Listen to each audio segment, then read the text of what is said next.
Hey guys, welcome back to my podcast, Spill the Beans. I know it has been forever since I've done a podcast episode. I have just been so busy lately. Like life just got so hectic and so busy, and it's just been nonstop. So I had to take a break. That and I also went into the void for a little bit. There was just so much going on in general that I was like, I need a break. And breaks are so important, right? Like if you need a break, take a break. You don't always have to constantly be doing something 24/7. You don't always have to be doing some sort of magic, some sort of divination, some sort of spell or ritual. Breaks and self care is so important. And that is just my reminder that if you need to take time out for yourself, please do so, right? Because it is so important. But that is not what this episode is about. Welcome back to Spill the Beans podcast. I'm so excited to have you here. Let's get into it. I just wanted to start this episode off by saying what I am grateful for. Number one, I'm grateful for you guys who support me, who encourage me. It means a lot to me.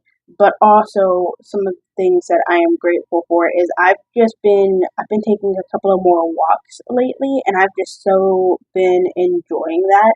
And it's really been making me feel more grateful towards nature and outdoors in general, right? It's just so beautiful, and it's just been making me really appreciate that is what that is. So that is what I am grateful for. This episode is going to be about divination, right? I'm a fan of divination. So divination, just let's get that one out there, is basically connecting with the divine. And the divine is any deity, any god, anyone who you look up to in that way. God, um, Hades, Zeus, all of the deities, any of the deities, anything that you deem supernatural in that way uh, is can be the divine, right? It's just an umbrella term for anything you may or may not worship or look to.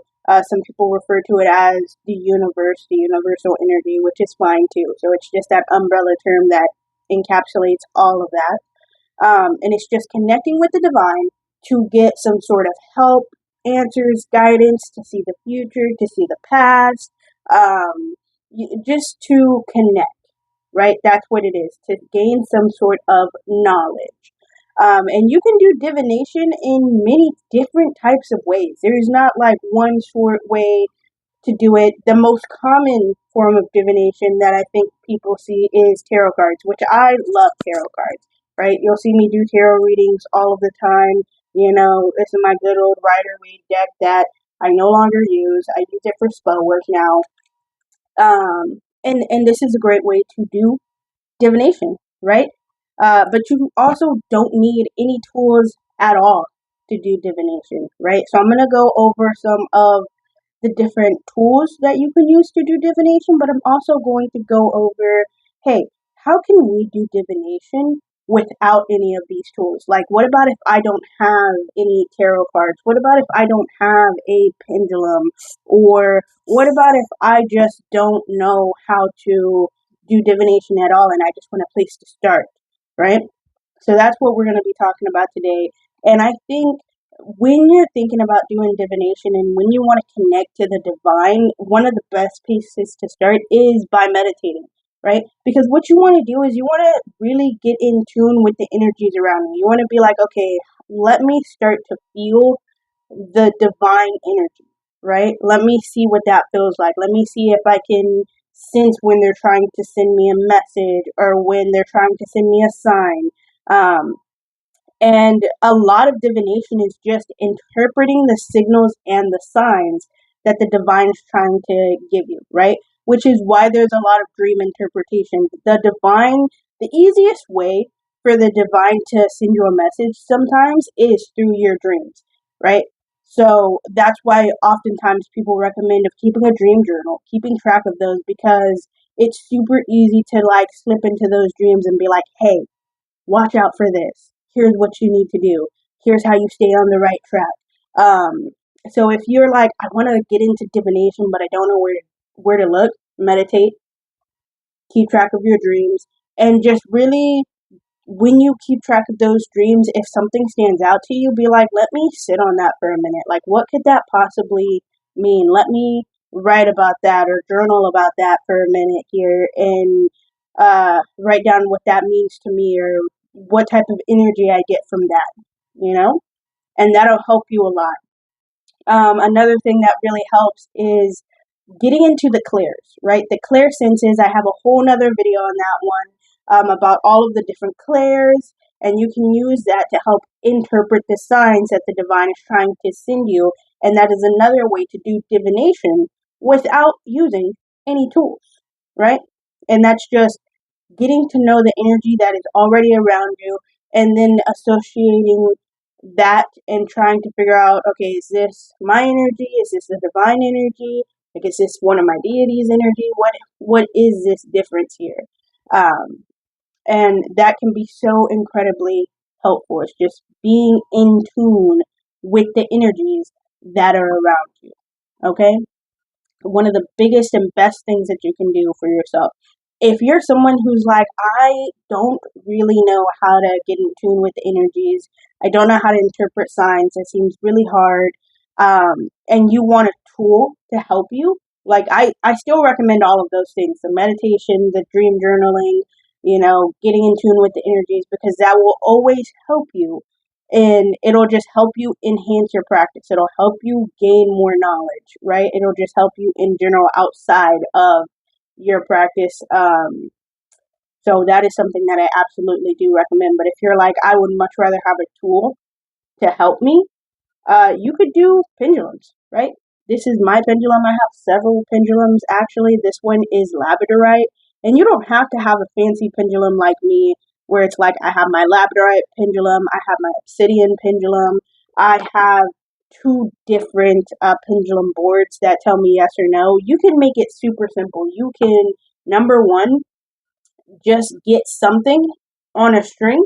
You can get a rock, attach it to a string, and be like, and this is my pendulum now. You can get an acorn. Acorns are actually really good to use as pendulums. Tie that to a string, use it as a pendulum, right? It doesn't have to be anything specific. You know sunflower seeds? You can use that, tie it to a string, use it as a pendulum. Okay, so there is no specific set rule of like, you have to use this said thing to have it as a pendulum. Now, I will say, if you're working with a specific deity or with a specific goddess, or god, sometimes they do get a little bit picky, and they're like, I know you made this pendulum, but actually I don't like it, and I'm not going to allow this one to work, right? Sometimes they get a little bit picky about that, so you may have to uh, do a little bit of trial and error and be like, okay, what is going to work? What isn't going to work? Is this one for me? Is this one not for me? And it's okay if the first pendulum that you make doesn't work. Okay? Don't let that discourage you. Because I've known someone who they were super excited. I remember it was super awesome. They had made a pendulum, and I wish I could remember what they made it with. I think it was just a rock that they found in their neighborhood. And they had made it, but it wasn't working for them, right? They were like, it's just not working, and I'm not too sure why. And I had to go through that process with them of being like, well, it could be the spirits that you're working with, your spiritual team, your spiritual guide. They might not feel connected with said item that you use. Play around with it a little bit. And like I said, it's okay to do that trial and error. Be like, find something that is going to energetically connect with you and your spirit guide, so that way you guys can have that communication, right? And you don't have to have a pendulum board. You can write down on a piece of paper. You can be like, all right, let me get my piece of paper out. Here's yes, here's no, here's maybe. You can do alphabets if you want. This one has alphabets and numbers. You can write alphabets on there if you want to. And you can do your own little, makeshift pendulum board. It doesn't have to be fancy schmancy type stuff. This one right here technically is a pendulum cloth, right? This is like my altar cloth, pendulum cloth, but it has no yes, maybe, rephrase. It has the ABCs on it and some numbers. So Like that one I got at Five and Below. It was $5. So there are also some really affordable, cheap options for you there too. If you're like, well, I don't have a whole bunch of money, you know, I don't want to buy something that's $20. That was $5. And I think it's amazing. I think it's great. It works amazing for me. Mostly I use it as decoration because I really enjoy my tiny pendulum board here. It brings me a lot of happiness, a lot of comfort. So um, it doesn't have to be something super specific. There are also dowsing rods, which I've never used, but I do think that they look really awesome and they look really cool. And from what I know about dowsing rods, which is not a lot, so if I get something wrong, I am so sorry. Please be kind to me. Is dowsing rods used to be used to help find sources of water, right? That's what they used to do with that. And what happens is you get the dowsing rods and you ask them a question and they'll do this and either they'll be out, which is, I think it's a no, and they'll cross, or they'll cross, which is a yes, right? And then you have bone readings, right? Where you grab bones and you can buy bones, right? Or you can use like chicken bones. You know how you eat chicken and then you have the bones there? You can get those bones, you can clean them off and use those bones for bone readings, right? And if you do that, you can also be like, okay, I want to thank the animal that gave this to me, right? You can do a little thankfulness, a little prayer also, because then you're fully using said thing. And I think that's a great way to do it. I don't do bone readings. It's not really for me. I think it would be cool. Maybe one of these days if I liked chicken more. I really don't like chicken like that. I'm not going to lie to you. It's just not for me. It hasn't been for me. Um, but yeah, sorry, got off track. Woo! Bone readings is what that is. But fun fact is if you don't have bones, if you're like that's a little bit too not my style, you don't have to use bones. You could potentially get pencils or pins and do the same thing where you're like throw them down. If they cross it's a yes, if they don't cross it's a no, right? It doesn't have to be super complicated. You can be like, let me use what is readily available to me. And that's one of the things that I love about witchcraft, that I love about spirituality, is you can make it as complicated or as uncomplicated as you want. If you're like, let me try and work with what I have and I only have pins, I'm using pins, right? Like you can do a spell with just colors and be like, and the colors of the pins are going to correspond to what I want to bring in, and just write it down on a paper and have that be your spell. It doesn't always have to be I'm doing some big, just elaborate ritual. It can be something super mundane, and that's one of my favorite things about witchcraft, honestly. So if you don't have bones and you're like, I kind of want to get into bone readings, you can do that, right? It doesn't always have to be the most complicated stuff out there. We have tarot cards and we have oracle cards. Tarot, here's a little bit of the difference between tarot and oracle. I only have tarot. I am about to get an oracle deck, but I don't have an oracle deck as of right now in this moment. Tarot is structured, right? Each card has a set meaning, and it doesn't really vary too much from deck to deck, right? Each deck has 78 cards. You always have the minor arcana, the major arcana. Like, there are rules in tarot, right? And a lot of people like the rules. A lot of people like, okay, here's what it is. Here's my set guide to follow. And it brings some sort of comfort. In Oracle, there is no set rules. Any Oracle deck can be any amount of cards. There's no set amount of cards. There is no set meaning. Sometimes they say words, sometimes they don't say words, and it's all intuition. It's basically, what are the vibes that I'm getting from this card? Like, what do I pull from this card? What energy am I picking up on? Right? And some people find that harder and others find it easier. They're like, oh yeah, this is just straight up intuition. I know how to easily connect with my intuition. I know how to easily read the energy that I'm picking up from this card. Some people are like, it's a little hard, it's a little difficult, which is why you hear where some people specifically like Oracle and some people specifically like Tarot. Both of them are forms of divination. Do what you will with that. We also have scrying, right? And I've never scryed, but I always think scrying is pretty cool. It's where you use a mirror and you basically look into that and see what type of images you can see in that, right? And that's kind of where you get the crystal ball from. The crystal ball is a type of scrying, right? You basically look into the ball, you see what you see, and it's the same thing with the mirror. And I think that's really cool. Do I own one? No. Should I own one? Probably. I might end up getting me a scrying tool one of these days. The main reason why I don't, this is a small tangent, because who doesn't love a small little tangent out there, is because I know that mirrors are portals, right? And if you're not careful, if you don't lock them, if you don't have your protections up, you can accidentally let things in. And it becomes a little bit easier if you're using said mirror as a scrying tool, right? Because you're using that mirror as a portal per se, as okay, we're looking into said other thing. And if you're not careful about the way you do it and you don't lock it, you might accidentally let in some energy or entity that you don't want to be let in. So that's one of the reasons why I don't do it. Does it happen all of the time? No. But it's just one of those things where I like tarot. I'm comfortable with tarot.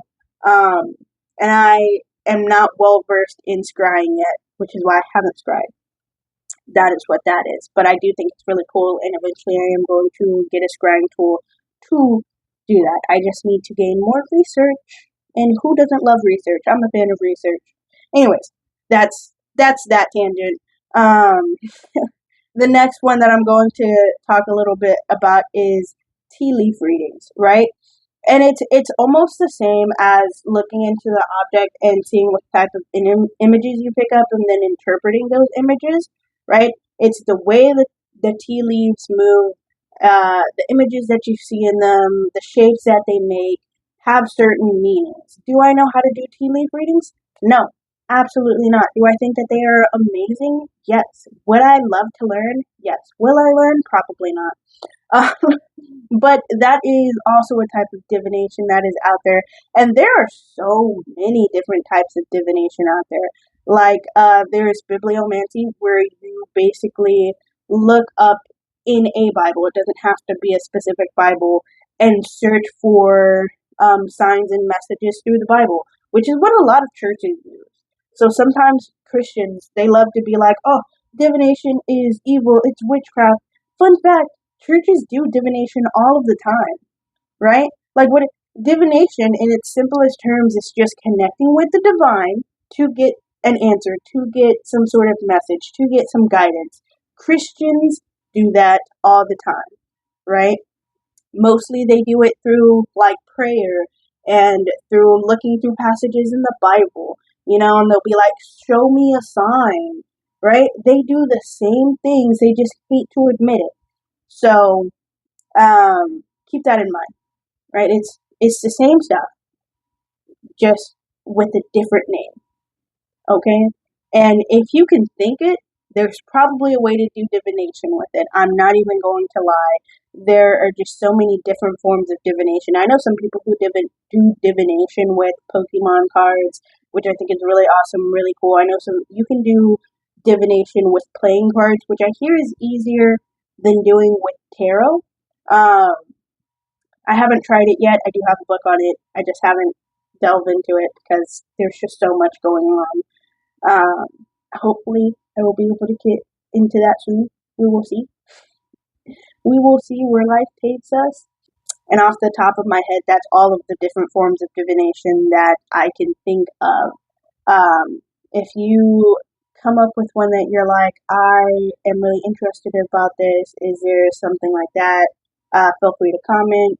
If I can find the answer, I will gladly give it to you, is what that is. Other than that, that is going to conclude this week's episode. Thank you for being here with me. Thank you for listening. I really appreciate it. Uh, Feel free to like, comment, subscribe, follow. I appreciate all of the love and support that you guys give me. And I hope you guys are doing okay. I hope you guys are taking care of yourself. Like I said, I feel like this time, this energy is so important to take care of ourselves, to remember that, like, we need to put ourselves first, right? And that's what I've been doing. I've been putting myself first. I've been making sure that I'm taking care of myself, mentally, physically, emotionally. So if you don't see me a whole bunch, I've just really resurrected. But if you don't see me a whole bunch, that is why.